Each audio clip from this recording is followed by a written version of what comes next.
Assalamualaikum warahmatullahi wabarakatuh. Halo anak-anak soleh dan soleha, apa kabar semuanya? Semoga selalu sehat dan dilindungi oleh Allah Subhanahu wa Ta'ala. Baik, jumpa lagi dengan Mr. Randy pada mata pelajaran TIK, Teknologi Informasi dan Komunikasi. Baik, pada kesempatan kali ini kita akan mempelajari tentang istilah-istilah yang berkaitan dengan jejak digital.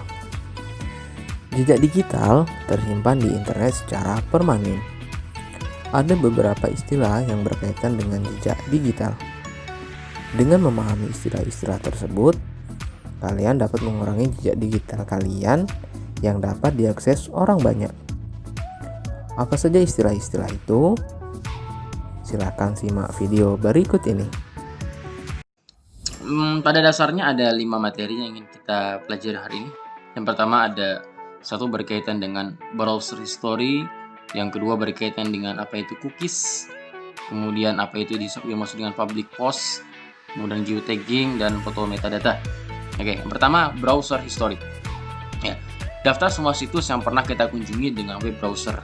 Jadi semua situs, apakah itu facebook.com, twitter.com, Instagram, atau misalkan ya kita suka baca di Wikipedia nyari informasi, atau anak-anak yang suka baca komik dan sebagainya, semua yang pernah kita kunjungi itu akan terekam di dalam web browser kita, akan tercatat di dalam web browser kita bahwa kita pernah mengunjungi situs-situs tersebut.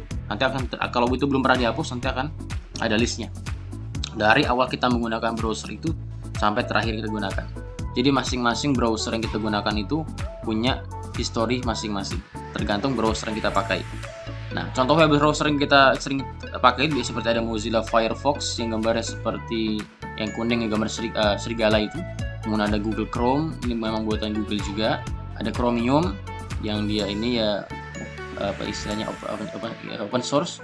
Kemudian Opera atau juga di HP Opera Mini.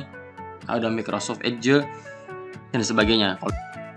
Nah, ini contohnya. Ini contoh daripada history pada Google Chrome.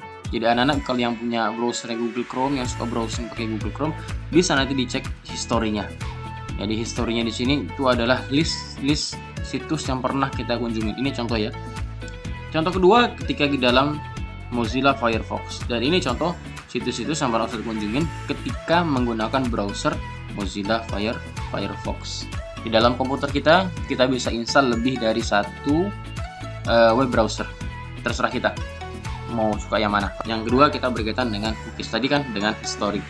Jadi cookies ini jadi berkas untuk menampung data sederhana berisi kebiasaan seseorang saat menggunakan web browser. Jadi contoh cookies ya. Jadi seperti kita username dan password ketika login ke salah satu situs web.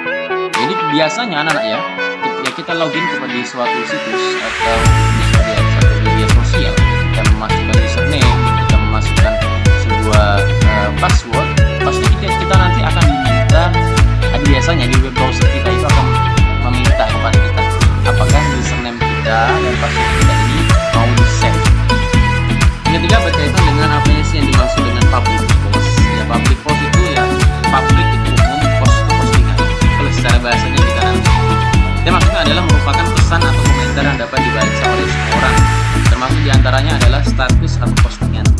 Ya, contohnya seperti apa? Nih contoh salah satu daripada postingan Facebook seseorang. Perhatikan di sini dia ada dibuat public ya, dibuat public. Jadi ini postingannya dia public, artinya semua orang dia bisa melihat. Kemudian berkaitan dengan geotagging. Nah, ini saya sampaikan masalah geotagging. Nah, geotagging ini menandai lokasi keberadaan seseorang pada foto atau post yang dikirimkan ke internet. Jadi ketika kita itu posting sebuah atau mengambil potret menggunakan handphone kita, khususnya HP-HP yang sudah smartphone ya, yang memang sebuah internet, dia HP-HP kita sekarang ini sudah ada geotaggingnya. Jadi sudah ada namanya simpan lokasi. Kita foto misalkan di Jakarta, nanti tiba-tiba di belakang fotonya ada Jakarta.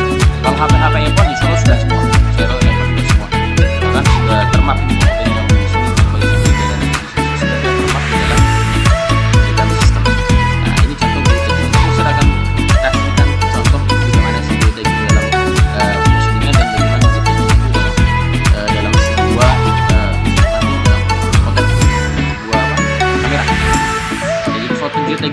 foto biasa, ini bukan biasa tapi bisa kita atur ketika kita akan mengambil sebuah gambar. Ini bisa kita hidupkan dan juga bisa kita matikan. Jadi semakin kalau kita aktifkan geotagging ya, maka orang yang melihat foto kita itu tahu ini nanti foto diambil di daerah mana, seperti itu. Jadi memberikan informasi berkaitan dengan foto yang kita ambil. Dan geotagging ini membutuhkan koneksi internet anak-anakku sekalian ya. Jadi nggak mungkin dia bisa digunakan kalau dia tidak ada internetnya. Karena dia akan langsung connect ke Google Map langsung untuk mensinkronkan lokasi, untuk ngepaskan ini di mana foto kita ini lagi berada di mana, disesuaikan dengan fotonya itu. Nah, ini contoh. Satu contoh ketika kita mau mengatur geotagging pada postingan Facebook kita, itu ada. Kita singgah di mana itu biasa anak-anak pasti tahu, orang tuanya juga yang pakai Facebook pasti tahu dan mungkin sering menggunakan ini, lagi singgah di mana, lagi singgah di sini dan situ. Kadang-kadang Facebook kita juga otomatis langsung. Yang sebelah kanan ini foto dari potret HP langsung dan kemudian harus ada internetnya ya. Jadi otomatis langsung ada di sebelah kanannya ini lokasi. Ya ini lokasi pengambilan foto ini, kapan diambilnya, kemudian simpan di mana, dan intinya dia geotagging adalah lokasinya ini. Jadi geotagging ini memberikan informasi pada sebuah citra atau sebuah foto ya, atau kita memberikan informasi lokasi kita dalam postingan kita. Dan yang terakhir adalah berkaitan dengan foto metadata. Sebenarnya foto metadata ini kita sudah sempat singgung juga di beberapa pembahasan tadi ini. Tapi yang lebih lengkapnya kita langsung di foto metadata bagian ini. Jadi foto metadata itu ya informasi tersembunyi dalam sebuah foto ya, seperti tanggal, lokasi pengambilan fotonya, serta nama pemilik foto tersebut. Kalau tidak salah ada penyebutan lainnya itu namanya EXIF ya, EXIF. Jadi ada penyebutannya yang lain adalah EXIF. Dan cara melihat metadata pada foto, yang pertama Anda bisa klik kanan pada fotonya. Ini kalau yang menggunakan komputer. Kemudian kita klik properties dan kita klik details. Nah, nanti di situ kita akan melihat informasi detail dari foto yang kita ambil atau dari sebuah contoh ya. Ini contoh metadata dalam sebuah foto. Kita bisa lihat, perhatikan baik-baik. Ini ada sebuah foto. Kita klik kanan, kemudian kita properties, kemudian kita masuk ke details. Nah, perhatikan, inilah metadata itu. Dimensinya berapa, resolusi width height-nya itu berapa, itu adalah resolusi, horizontal resolusinya berapa dpi, kemudian kamera yang ambil apa, Nikon digunakan, Nikon Corporation, kemudian berapa ISO-nya, kemudian detail sekali, di mana disimpan, nama file apa, ukurannya berapa, yang punya siapa, itu. Jadi detail. Jadi informasi detail dari sebuah foto ya, kita masuk metadata. Kemudian ada GIMP 210, berarti gambar ini sudah pernah diedit menggunakan GIMP ya, seperti itu anakku sekalian. Baik, itulah tadi materi kita pada kesempatan kali ini. Semoga bermanfaat. Tetap semangat, jangan lupa belajar, jaga kesehatan, dan tetap patuhi protokol kesehatan. Mr. Randy pamit undur diri. See you next time. Wassalamualaikum warahmatullahi wabarakatuh.